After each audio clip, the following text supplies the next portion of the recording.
سالونيق كشركة ديال التدبير، ماشي كشركة ديال جني أرباح، ولكن هاد الشركة هادي بتواطؤ مع وزارة الداخلية اللي كان عليها هي تحاسب معاها أساس المافيا اللي كتسرق المواطن المغربي.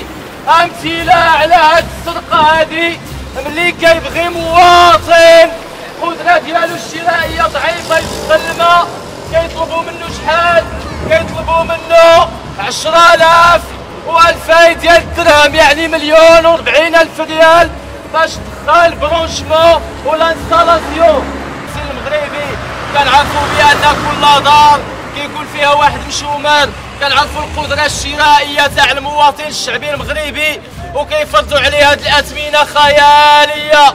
ودابا مدى 15 يوم في البرلمان صوتوا على توحيد التسعيرة. اشنا هي توحيد ديال التسعيرة؟ فهاد البلاد هادي كانوا الأغنياء كيخلصوا ثمن قل من البوفرية.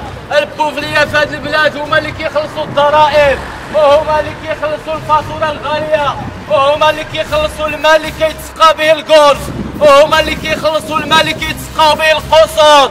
كلشي في هاد البلاد كيخلصوها البوفرية وغاديين كيشربوا في الدم ديالهم وما كيعتبروهمش. 20 فبراير هي الصوت الوحيد اللي بقى كيرفع الهموم تاع المواطن المقهور.